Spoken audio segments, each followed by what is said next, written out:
여러분, 지난 영상에서 제가 신장 건강에 가장 좋은 기적의 채소 가운데 하나로 양배추를 꼭 드시라고 말씀드렸던 것 기억하시나요?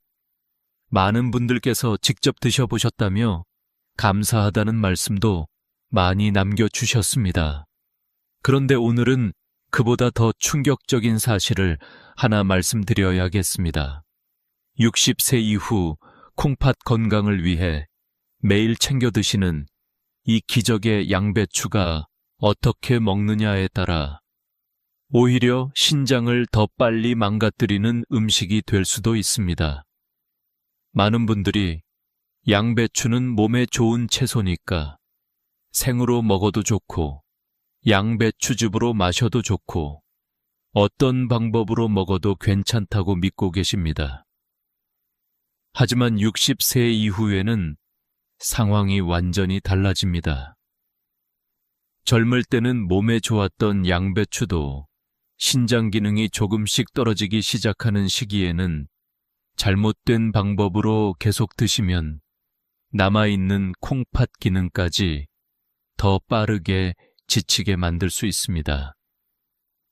특히 오늘 말씀드릴 최악의 양배추 섭취법을 계속 반복하시면 콩팥의 핵심 필터인 사구체에 부담이 커지고 몸속에 노폐물과 칼륨이 쌓이면서 신장결석은 물론 만성 콩팥병의 진행까지 앞당길 수 있습니다.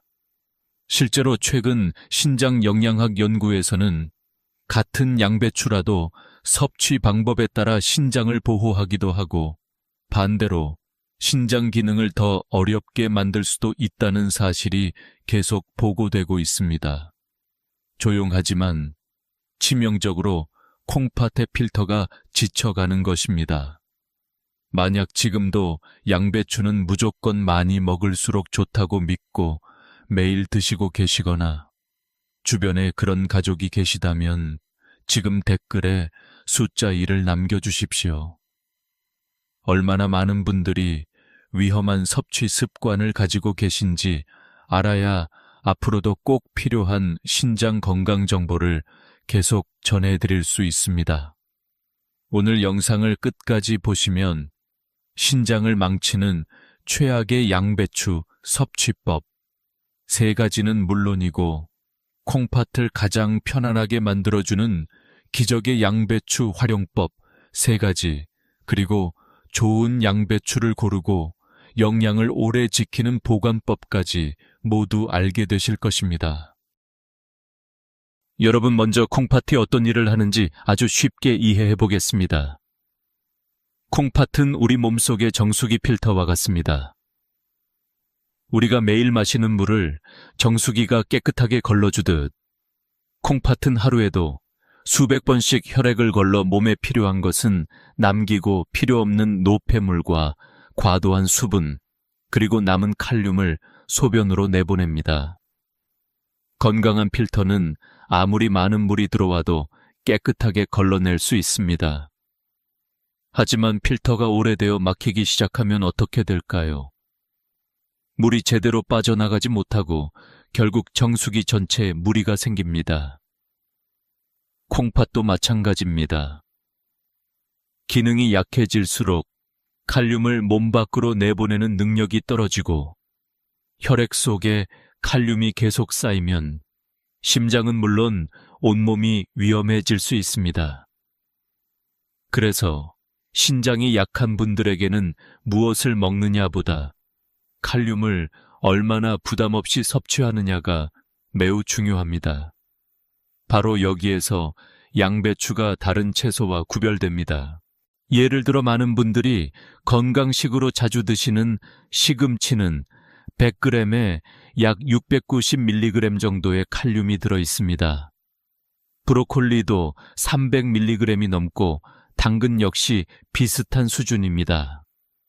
그런데 양배추는 100g당 약 150에서 240mg 정도로 훨씬 낮습니다. 다시 말해, 같은 양의 채소를 먹더라도 콩팥이 처리해야 하는 부담은 훨씬 적다는 뜻입니다. 그래서 신장 전문 영양관리에서는 만성 콩팥병 초기 환자에게 비교적 안전하게 선택할 수 있는 채소 가운데 하나로 양배추를 자주 권하고 있습니다. 그런데 양배추의 진짜 가치는 칼륨이 적다는 데에서 끝나지 않습니다. 여러분은 비타민 U라는 이름을 들어보셨습니까? 많은 분들은 위 건강에 좋은 성분 정도로만 알고 계십니다. 물론 그것도 맞습니다. 하지만 최근에는 이 성분이 신장에도 긍정적인 역할을 할 수 있다는 연구가 꾸준히 발표되고 있습니다. 신장에 염증이 생기면 작은 혈관과 세뇨관이 조금씩 손상되고 그 손상이 반복되면 정상 조직이 딱딱한 흉터 조직으로 바뀌게 됩니다. 이것을 섬유화라고 합니다. 한번 섬유화가 진행되면 원래 상태로 회복하기가 매우 어렵습니다. 그런데 비타민 U는 이러한 염증 반응을 줄이고 세포가 손상되는 과정을 완화하는 데 도움을 줄 수 있는 것으로 알려져 있습니다. 쉽게 말하면 이미 낡아가는 집을 무너진 뒤에 고치는 것이 아니라 금이 가기 시작할 때 미리 보수하는 것과 같은 역할을 하는 것입니다. 그래서 신장이 오랫동안 제 기능을 유지하는 데 도움이 될 수 있는 것입니다. 또 하나 꼭 기억하셔야 할 성분이 있습니다. 바로 설포라판입니다. 이름은 조금 어렵지만 역할은 아주 단순합니다. 우리 몸의 세포는 나이가 들수록 조금씩 녹이 슬듯 손상됩니다. 신장도 예외가 아닙니다. 특히 당뇨병이나 고혈압이 오래 지속되면 신장 속 작은 혈관과 세포는 끊임없이 산화 스트레스를 받게 됩니다. 설포라판은 이런 산화 스트레스를 줄이고 우리 몸속 항산화 방어 체계를 깨워 세포를 보호하는 역할을 합니다. 다시 말해 신장을 공격하는 불씨를 줄여주는 천연 소방관 같은 역할을 하는 것입니다. 또한 염증이 계속 반복되면서 정상적인 신장 조직이 딱딱하게 굳어가는 것을 늦추는 데에도 도움을 줄 수 있습니다. 결국 남아있는 신장의 기본 단위인 네프론이 조금이라도 더 오래 건강하게 기능하도록 돕는 것, 이것이 바로 양배추의 가장 큰 가치라고 할 수 있습니다. 그래서 최근에는 양배추를 단순히 위에 좋은 채소가 아니라 신장을 보호하는 채소로도 주목하고 있습니다. 그런데 안타깝게도 많은 분들이 건강을 위해 시작한 습관이 오히려 신장을 더 힘들게 만들고 있습니다. 지금부터 어르신들이 가장 많이 반복하고 계시는 3가지 위험한 양배추 섭취 실수를 하나씩 함께 살펴보겠습니다. 첫 번째는 고농축 생양배추즙을 매일 마시는 습관입니다. 여러분도 한 번쯤은 양배추즙은 위에도 좋고 몸에도 좋다 라는 광고를 보셨을 것입니다. 그래서 아침 공복마다 한 포씩 드시는 분들도 많습니다. 하지만 신장이 약한 분들에게는 이야기가 달라집니다. 왜 그럴까요? 양배추를 그대로 씹어 먹으면 식이섬유 때문에 영양소가 천천히 흡수됩니다. 그런데 즙으로 만들면 여러 장의 양배추에 들어있던 성분이 작은 팩 하나에 농축됩니다. 칼륨도 마찬가지입니다. 신장이 건강한 사람은 어느 정도 감당할 수 있지만 콩팥 기능이 떨어진 분은 한꺼번에 들어오는 칼륨을 충분히 배출하지 못할 수도 있습니다. 여기에 수산염과 생양배추에 고이트로젠까지 농축되어 들어가면 신장결석 위험이나 갑상선 부담까지 함께 커질 수 있습니다. 특히 공복에 마시면 위산 분비가 자극되어 속쓰림이나 복부 불평함을 호소하는 분들도 적지 않습니다. 몸에 좋은 성분을 농축했다고 해서 몸이 더 좋아지는 것은 아닙니다. 오히려 신장이 약한 분들에게는 부담이 더 커질 수도 있습니다. 두 번째는 CC, A 주스나 녹즙을 건강식이라고 믿는 습관입니다. 당근, 캐럿, 양배추, KBG, 사과, 애플을 함께 갈아 만든 CC, A 주스는 한동안 건강 음료로 큰 인기를 끌었습니다. 또 여기에 포도나 시금치를 함께 넣어 마시는 분들도 계십니다. 하지만 신장 건강을 생각한다면 이 조합은 주의가 필요합니다. 사과와 포도에는 당분이 풍부합니다. 그대로 씹어 먹을 때보다 갈아서 마시면 훨씬 빠르게 흡수되어 혈당이 급격하게 올라갈 수 있습니다.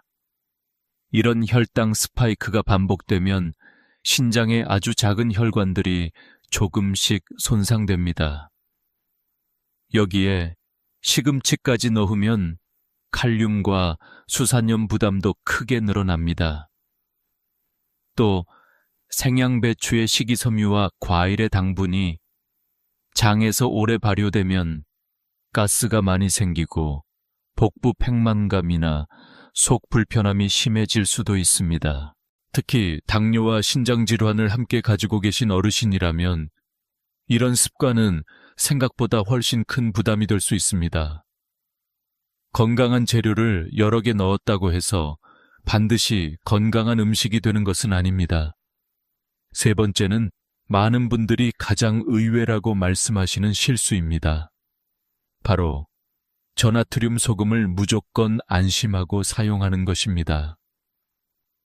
나트륨이 적으니 신장에도 좋겠지 라고 생각하기 쉽습니다. 방향은 맞습니다. 하지만 일부 저나트륨 소금은 짠맛을 유지하기 위해 나트륨 대신 염화칼륨을 사용합니다. 문제는 신장이 약한 분들에게는 바로 이 칼륨이 위험할 수 있다는 것입니다. 겉으로는 건강한 선택처럼 보이지만 실제로는 몸속으로 더 많은 칼륨이 들어갈 수도 있습니다. 마치 집 앞문은 굳게 잠갔는데 뒷문을 활짝 열어둔 것과 같습니다. 나트륨은 줄였다고 안심했는데 정작 신장이 가장 힘들어하는 칼륨은 더 많이 섭취하고 있었던 것입니다. 그래서 저염 제품을 구입하실 때는 저나트륨이라는 글씨만 보지 마시고 원재료에 염화칼륨이 들어있는지도 반드시 확인하는 습관이 필요합니다. 여러분, 혹시 지금까지 말씀드린 세 가지 가운데 하나라도 하고 계셨습니까? 그렇다고 너무 걱정하실 필요는 없습니다. 중요한 것은 오늘부터 바꾸면 된다는 것입니다. 좋은 음식을 찾는 것보다 먼저 해야 할 일은 잘못된 습관을 멈추는 것입니다. 이제부터는 무엇을 피해야 하는지가 아니라 어떤 양배추를 골라야 가장 신선하고 영양이 풍부한지, 그리고 집에서 어떻게 보관해야 그 좋은 성분을 오래 지킬 수 있는지 함께 알아보겠습니다. 여러분 혹시 시장이나 마트에서 양배추를 고르실 때 어떻게 선택하고 계십니까? 대부분은 그냥 크기가 큰 것, 겉모양이 예쁜 것, 또는 가격이 저렴한 것을 집어드십니다. 저도 예전에는 그랬습니다. 하지만 신장 건강을 생각한다면 양배추는 먹는 순간이 아니라 사는 순간부터 차이가 시작됩니다. 같은 양배추처럼 보여도 어떤 것을 고르느냐에 따라 영양 성분은 물론 보관 기간까지 크게 달라질 수 있습니다. 가장 먼저 확인해야 할 것은 무게입니다. 양배추를 손에 들어 보십시오. 크기에 비해 묵직한 것이 좋은 양배추입니다. 왜 그럴까요? 무겁다는 것은 속이 피 촘촘하게 잘 자랐고 수분이 충분하다는 뜻입니다. 반대로 같은 크기인데도 가볍게 느껴진다면 속이 성기거나 수확한 지 오래되어 수분이 빠졌을 가능성이 있습니다. 묵직할수록 좋습니다. 이것만 기억하셔도 실패할 가능성이 훨씬 줄어듭니다. 두 번째는 겉잎의 색깔입니다. 겉잎은 선명한 초록색을 띠고 윤기가 있는 것이 좋습니다. 가장자리가 갈색으로 마르거나 누렇게 변해 있다면 수확 후 시간이 오래 지나면서 비타민C와 여러 항산화 성분이 이미 상당 부분 줄어들었을 가능성이 있습니다. 많은 분들이 겉잎은 어차피 버릴 것이니 신경 쓰지 않으셔도 된다고 생각하시지만 사실 겉잎은 양배추의 건강 상태를 가장 잘 보여주는 부분입니다. 세 번째는 밑동입니다. 양배추를 뒤집어 보시면 잘려있는 하얀 부분이 보입니다. 이 부분은 깨끗하고 하얗고 약간 촉촉한 것이 가장 좋습니다. 반대로 밑동이 지나치게 크거나 갈라져 있거나 속이 비어 있는 경우에는 너무 오래 자란 양배추일 가능성이 있습니다. 이런 양배추는 잎이 질기고 단맛도 떨어질 수 있습니다. 결국 좋은 양배추는 거창한 기준이 아닙니다. 묵직하고 잎이 선명하며 밑동이 깨끗한 것, 이 세 가지만 기억하시면 됩니다. 좋은 양배추를 골랐다면 이제는 영양을 얼마나 오래 지키느냐가 중요합니다. 많은 분들이 비닐봉지째 냉장고에 넣어두시는데 이렇게 하면 며칠 지나지 않아 잎이 시들기 시작합니다. 이유는 수확한 뒤에도 양배추는 계속 살아있기 때문입니다. 중심 심지는 남아있는 수분과 영양을 계속 끌어올리며 호흡을 이어갑니다. 그래서 보관 기간이 길어질수록 속잎까지 마르게 되는 것입니다. 이때 가장 좋은 방법은 심지 부분을 조심스럽게 도려낸 뒤 그 자리에 물에 적신 키친타월을 넣어주는 것입니다. 그리고 랩으로 단단히 감싸 공기를 최대한 차단하면 수분 손실을 크게 줄일 수 있습니다. 또 겉잎 두세 장은 벗기지 말고 그대로 감싸 두십시오. 이 겉잎이 천연 보호막이 되어 안쪽 잎을 냉장고의 차갑고 건조한 공기로부터 지켜줍니다. 만약 한 통을 다 드시기 어렵다면 먹기 좋은 크기로 잘라 1분 정도만 살짝 데친 뒤 물기를 충분히 제거하여 소분 냉동하는 것도 좋은 방법입니다. 필요할 때마다 해동하지 않고 국이나 찌개에 바로 넣으면 맛과 영양을 비교적 잘 유지할 수 있습니다. 여러분, 지금까지 내용을 잠시 함께 정리해 보겠습니다. 첫째, 양배추는 크기보다 무게를 먼저 보셔야 합니다. 둘째, 겉잎은 선명한 초록색 밑동은 깨끗한 흰색이 신선한 양배추의 기준입니다. 셋째, 대부분 버리는 심지는 비타민 U가 풍부한 귀한 부분이므로 가능한 함께 활용하는 것이 좋습니다. 넷째, 심지를 제거하고 젖은 키친타월을 넣어 보관하면 신선도를 더 오래 유지할 수 있습니다. 기억하시죠? 이제 좋은 양배추도 골랐고 영양을 지키는 보관법도 알게 되었습니다. 그렇다면 가장 중요한 마지막 단계가 남았습니다. 이제부터는 신장을 가장 편안하게 만드는 최고의 먹는 방법 3가지를 하나씩 알려드리겠습니다. 여러분, 지금부터는 실제로 신장을 가장 편안하게 만들어줄 첫 번째 최고의 먹는 방법을 알려드리겠습니다. 혹시 지금도 채소는 무조건 생으로 먹어야 영양이 가장 많다 라고 생각하고 계시지는 않습니까? 저도 처음에는 생으로 먹을수록 비타민이 많이 남는다고 생각했습니다. 하지만 신장 건강을 생각하는 어르신들에게는 반드시 그렇지만은 않습니다. 왜 그럴까요? 생양 배추에는 고이트로젠이라는 천연 성분이 들어 있습니다. 이 성분은 식물이 자신을 보호하기 위해 만들어내는 물질인데 사람이 지나치게 많이 섭취하면 갑상선이 요오드를 이용하는 과정을 방해할 수 있습니다. 특히 갑상선 기능이 이미 약한 어르신이나 갑상선 호르몬제를 복용하고 계신 분이라면 생양 배추를 매일 많은 양으로 드시는 것은 주의가 필요합니다. 그렇다고 양배추를 먹지 말라는 뜻은 아닙니다. 다행히 해결 방법은 아주 간단합니다. 싼 불에서 5분 정도만 살짝 찌거나 데치면 됩니다. 이 정도의 짧은 가열만으로도 고이트로젠의 활성을 크게 줄일 수 있으면서 양배추가 가진 중요한 영양 성분은 대부분 그대로 유지할 수 있습니다. 단 3-5분입니다. 오래 푹 삶을 필요도 없고 반대로 완전히 생으로만 드실 필요도 없습니다. 또 하나 중요한 이유가 있습니다. 앞에서 말씀드렸던 비타민 U입니다. 비타민 U는 열에 매우 약한 성분은 아니지만 너무 오랫동안 끓이면 점차 손실될 수 있습니다. 그래서 오랫동안 삶는 것보다 짧은 시간 동안 증기로 익히는 것이 훨씬 유리합니다. 아삭한 식감이 조금 남아있을 정도가 가장 좋습니다. 이렇게 하면 위 건강을 돕는 비타민 U는 물론 신장 세포를 보호하는데 도움이 되는 성분도 비교적 잘 보존할 수 있습니다. 여기에 설포라판의 원료가 되는 글루코시놀레이트 역시 지나친 고온 조리보다 짧은 시간에 가열해서 더 효과적으로 활용할 수 있습니다.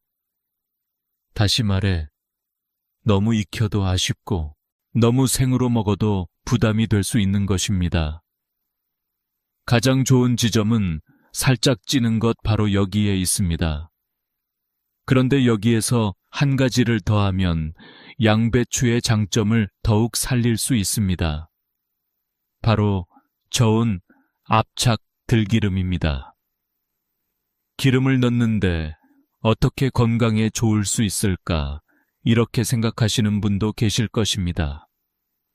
하지만 모든 기름이 같은 것은 아닙니다.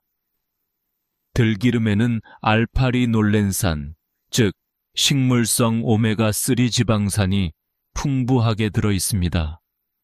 이 성분은 몸속 염증 반응을 줄이고 혈관 건강을 유지하는 데 도움을 줄 수 있습니다. 신장은 수많은 가느다란 혈관으로 이루어진 장기입니다.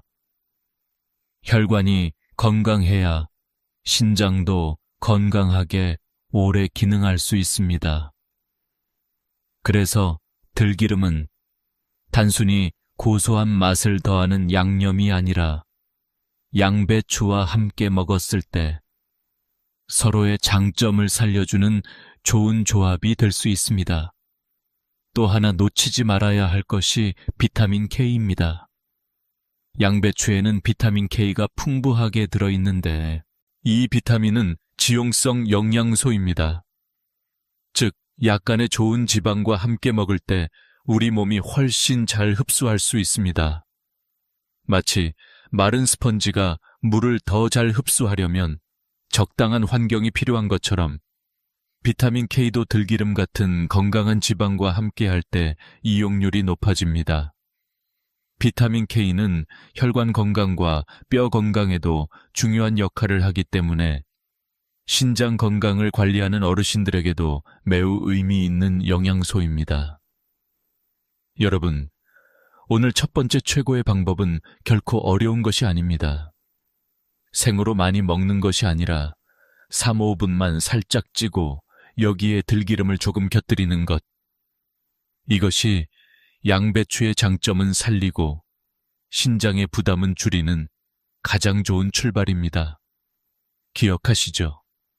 그런데 만성 콩팥병이 많이 진행된 분들에게는 이것만으로는 충분하지 않을 수도 있습니다. 다음에서는 특히 신장 기능이 많이 떨어진 분들이 반드시 알아야 할 칼륨을 줄이는 조리법을 자세히 알려드리겠습니다. 이분들에게는 양배추처럼 칼륨이 비교적 적은 채소도 조금 더 신중하게 드셔야 합니다. 양배추는 안전한 채소라면서 왜 또 조심해야 하나요? 이렇게 궁금하실 수 있습니다. 이유는 아주 간단합니다. 신장이 얼마나 일을 할 수 있느냐가 사람마다 다르기 때문입니다. 건강한 콩팥은 남는 칼륨을 자연스럽게 소변으로 배출합니다. 하지만 신장 기능이 많이 떨어지면 작은 양의 칼륨도 몸속에 남기 시작합니다. 이것이 반복되면 혈액 속 칼륨 농도가 점점 높아지고 심하면 심장이 불규칙하게 뛰거나 갑작스러운 심정지로 이어질 수도 있습니다. 그래서 만성 콩팥병 말기 환자들에게는 칼륨 관리가 생명을 지키는 관리라고까지 이야기합니다. 그렇다고 양배추를 아예 드시지 말라는 뜻은 아닙니다. 다행히도 칼륨은 물에 잘 녹는 성질을 가지고 있습니다. 바로 이 점을 이용하면 양배추의 칼륨을 상당 부분 줄일 수 있습니다. 쉽게 말하면 더러운 옷을 한 번만 헹구는 것보다 여러 번 깨끗한 물에 빨면 때가 더 잘 빠지는 것과 같은 원리입니다. 칼륨도 마찬가지입니다. 물속으로 빠져나오게 만든 뒤 그 물을 버리면 양배추에 남아있는 칼륨의 양을 줄일 수 있습니다. 연구에서는 이러한 조리 과정을 거치면 칼륨을 약 30%에서 많게는 50%까지 줄일 수 있는 것으로 보고하고 있습니다. 절반 가까이 줄일 수 있다는 뜻입니다. 신장이 많이 약한 분들에게는 결코 작은 차이가 아닙니다. 구체적인 방법도 어렵지 않습니다. 먼저 양배추를 가능한 한 가늘고 얇게 썰어 주십시오. 왜 잘게 써는 것이 중요할까요? 양배추가 물과 닿는 면적이 넓어질수록 안에 있던 칼륨이 밖으로 빠져나오기 쉬워지기 때문입니다. 그 다음에는 넉넉한 물에 약 2시간 정도 담가둡니다. 물은 양배추보다 충분히 많아야 합니다. 그래야 칼륨이 물속으로 계속 빠져나갈 수 있습니다. 2시간이 지난 뒤에는 그 물을 미련 없이 버리십시오. 그리고 새물을 받아 끓인 뒤 약 5분 정도 데칩니다. 여기서 많은 분들이 실수하는 것이 있습니다. 영양이 아까우니 데친 물도 국에 넣으면 좋지 않을까라고 생각하시는 것입니다. 하지만 절대로 그렇게 하시면 안 됩니다. 칼륨을 줄이기 위해 애써 빼낸 성분이 바로 그 물 속에 들어있기 때문입니다. 마치 청소기를 돌린 뒤 먼지통의 먼지를 다시 바닥에 뿌리는 것과 다를 바가 없습니다. 데친 물은 반드시 버리셔야 합니다. 만약 담당 의사로부터 혈중 칼륨 수치가 매우 높다는 이야기를 들으셨거나 혈액 투석을 받고 계시는 분이라면 한 단계 더 신중할 필요가 있습니다. 이런 경우에는 새물을 다시 받아 한 번 더 짧게 데치는 방법도 도움이 될 수 있습니다. 물론 모든 분이 반드시 2번 데쳐야 하는 것은 아닙니다. 자신의 신장 기능과 혈액 검사 결과에 따라 적용하는 것이 중요합니다. 핵심은 많이 데칠수록 좋다가 아니라 내 신장 상태에 맞게 조절한다는 것입니다. 여러분, 지금까지 좋은 양배추를 고르는 방법도 알아봤고 가장 좋은 조리법도 함께 살펴봤습니다. 그런데 여기서 많은 분들이 마지막 한 가지를 놓치고 계십니다. 사실 신장에 가장 큰 부담을 주는 것은 양배추가 아니라 함께 먹는 양념인 경우가 훨씬 많습니다. 아무리 좋은 양배추를 골라 삶 5분만 살짝 쪄 드셔도 여기에 짠 쌈장을 듬뿍 찍어 드신다면 지금까지의 노력이 절반 이상 사라질 수도 있습니다. 오늘 마지막 최고의 방법은 양배추를 바꾸는 것이 아니라 양념을 바꾸는 것입니다.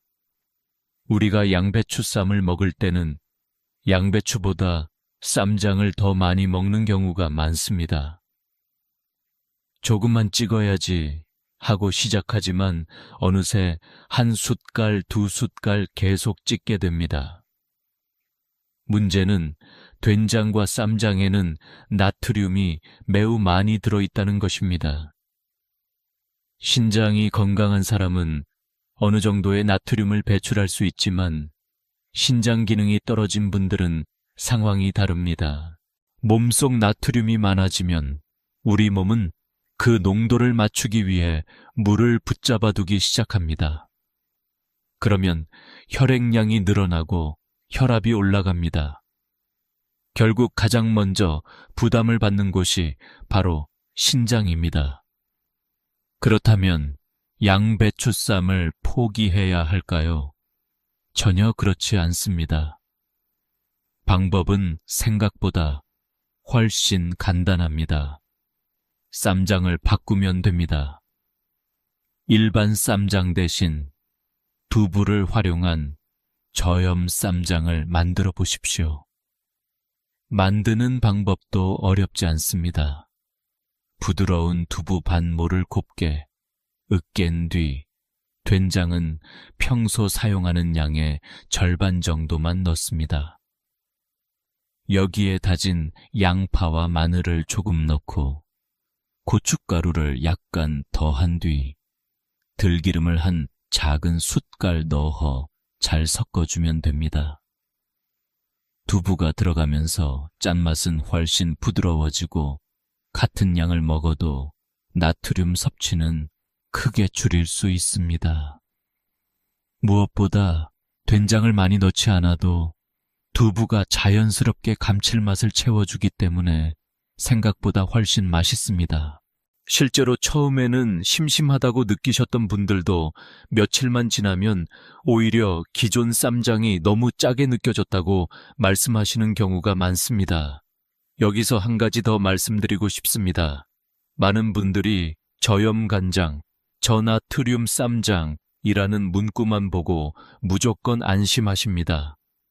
하지만 앞에서도 잠깐 말씀드렸듯이 일부 제품은 나트륨을 줄이는 대신 염화칼륨을 넣어 짠맛을 유지하는 경우가 있습니다.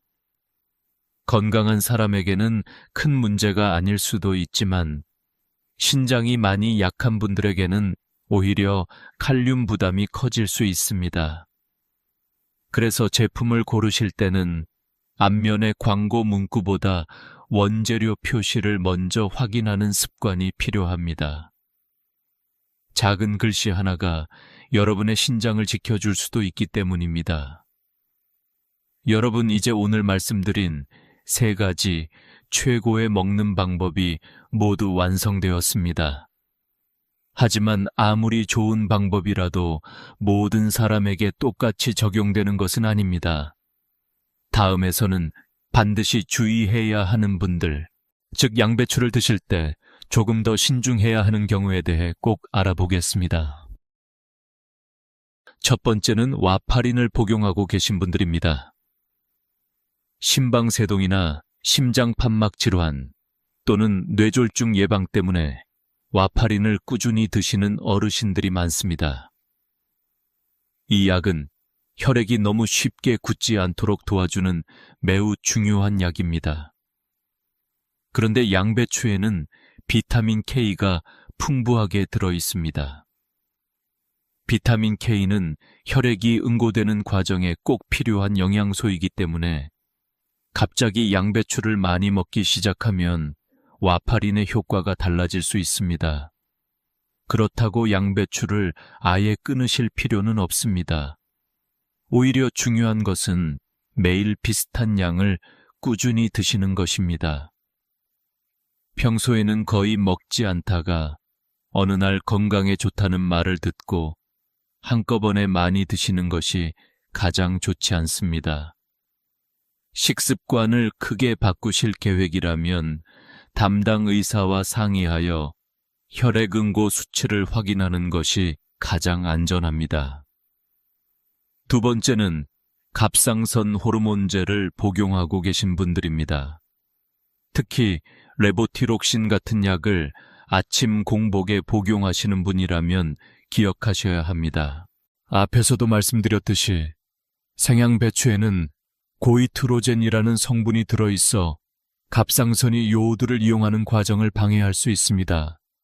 또한 약을 복용한 직후 많은 양의 생양배추를 먹으면 약의 흡수에도 영향을 줄 가능성이 있습니다. 하지만 해결 방법은 어렵지 않습니다.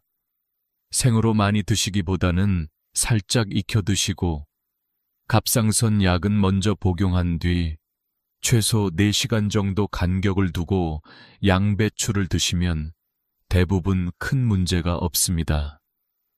중요한 것은 양배추를 피하는 것이 아니라 약과 식사의 시간을 적절히 조절하는 것입니다.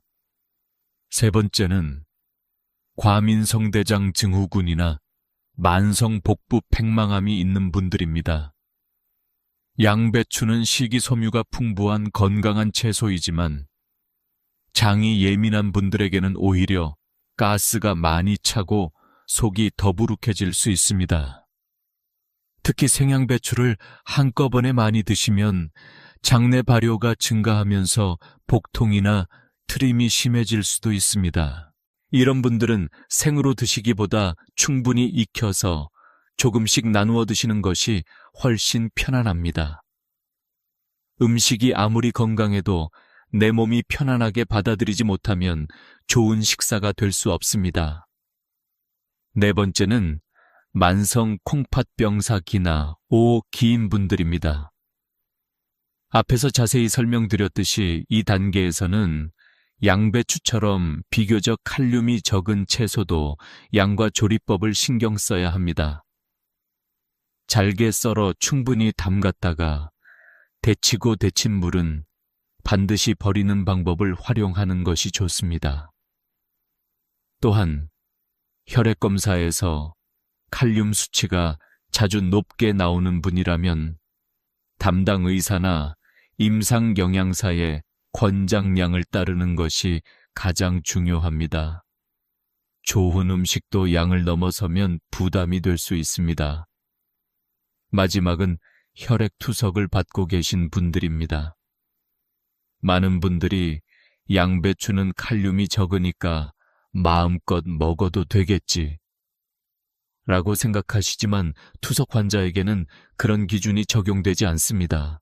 투석은 일주일에 몇 차례만 이루어지기 때문에 그 사이에 칼륨이 몸속에 계속 쌓일 수 있습니다. 따라서 양배추 역시 반드시 투석 식단 원칙에 맞는 조리법과 섭취량을 지켜야 합니다. 특히 생양배추즙이나 녹즙처럼 농축된 형태는 피하는 것이 좋고 앞에서 말씀드린 칼륨을 줄이는 조리법을 활용하는 것이 보다 안전합니다. 기억하시기 바랍니다. 양배추를 피해야 하는 사람이 있는 것이 아닙니다. 자신의 건강 상태에 맞는 방법으로 드셔야 하는 것입니다.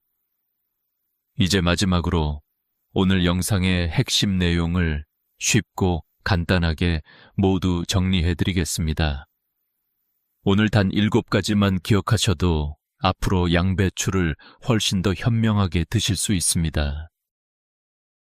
첫째, 양배추가 신장 건강에 도움이 되는 이유를 기억하십시오. 양배추는 다른 많은 채소보다 칼륨과 인의 함량이 비교적 낮고 비타민 U와 설포라판 같은 성분을 함유하고 있어 신장 세포가 염증과 산화 스트레스로부터 손상되는 것을 줄이는 데 도움을 줄 수 있습니다. 그래서 양배추는 단순히 위에 좋은 채소가 아니라 신장을 생각하는 식단에서도 자주 선택되는 채소입니다. 둘째, 좋은 음식이라도 잘못 먹으면 오히려 부담이 될 수 있다는 사실을 잊지 마십시오. 오늘 말씀드린 3가지 실수, 즉 생양배추즙을 매일 마시는 습관시 씨, A주스나 녹즙을 건강식이라고 믿는 습관, 그리고 저나트륨이라는 이름만 믿고 염화칼륨이 들어있는 제품을 사용하는 습관은 신장이 약한 분들에게 예상보다 큰 부담이 될 수 있습니다. 건강은 좋은 음식을 찾는 것보다 먼저 잘못된 습관을 줄이는 것에서 시작됩니다. 셋째, 좋은 양배추는 마트에서 고르는 순간부터 결정됩니다. 크기보다 묵직한 것을 고르고 겉잎은 선명한 초록색인지 밑동은 깨끗한 흰색인지 살펴보십시오. 그리고 많은 분들이 버리는 심지에는 비타민 U가 풍부함으로 가능한 함께 활용하시기 바랍니다. 또한 심지를 제거한 뒤 젖은 키친타월을 넣어 보관하면 신선함도 훨씬 오래 유지할 수 있습니다. 넷째 생으로 많이 먹기보다 3분에서 5분 정도만 살짝 찌는 것이 가장 좋은 방법입니다. 이렇게 하면 고이트로젠의 부담은 줄이고 비타민 U와 설포라판 같은 중요한 성분은 비교적 잘 보존할 수 있습니다. 너무 오래 삶는 것도 무조건 생으로만 먹는 것도 가장 좋은 방법은 아닙니다. 적당한 조리가 가장 좋은 조리입니다. 다섯째, 살짝 찐 양배추에는 들기름을 조금 곁들여 보십시오. 들기름의 식물성 오메가3는 혈관 건강을 돕고 양배추 속 비타민 K 같은 지용성 영양소의 흡수에도 도움이 될 수 있습니다. 한두 작은 숟갈이면 충분합니다. 많이 넣는 것이 아니라 조금 더 현명하게 곁들이는 것이 중요합니다. 여섯째, 신장 기능이 많이 떨어진 분이라면 칼륨을 줄이는 조리법을 활용하십시오. 양배추를 잘게 썰고 충분히 물에 담갔다가 데친 뒤 그 물은 반드시 버리십시오. 필요하다면 한 번 더 데쳐 칼륨을 더 줄일 수도 있습니다. 하지만 이 방법은 모든 사람에게 필요한 것이 아니라 만성 콩팥병사, 기나오기 또는 혈액투석을 받고 계신 분들에게 특히 중요한 방법이라는 점도 함께 기억하시기 바랍니다. 마지막 일곱째, 양배추보다 더 중요한 것은 함께 먹는 양념입니다. 아무리 좋은 양배추도 짠 쌈장을 듬뿍 찍어 먹으면 신장이 받는 부담은 커질 수 있습니다. 가능하다면 두부를 활용한 저염 쌈장처럼 나트륨을 줄인 방법을 선택해 보십시오. 여러분의 신장은 양배추 한 장보다 매일 반복되는 작은 선택을 더 오래 기억합니다. 여러분, 오늘부터 모든 것을 한꺼번에 바꾸실 필요는 없습니다. 오늘은 단 하나만 바꿔보십시오. 오늘 저녁 양배추를 드실 계획이 있으시다면 생으로 먹던 것을 살짝 쪄보셔도 좋습니다. 평소보다 쌈장을 절반만 찍어 드셔도 좋습니다. 아니면 마트에서 양배추를 살 때 조금 더 묵직한 것을 골라보는 것부터 시작하셔도 됩니다. 그렇게 작은 변화 하나가 내일의 습관이 되고 그 습관이 몇 년 뒤 여러분의 신장을 지켜줄 수 있습니다. 오늘 영상이 도움이 되셨다면 좋아요와 구독으로 함께 해주시면 큰 힘이 됩니다. 그리고 댓글로 평소 양배추를 어떻게 드시고 계신지 또는 오늘부터 가장 먼저 실천해 보고 싶은 한 가지 습관이 무엇인지 함께 나누어 주십시오. 여러분의 경험이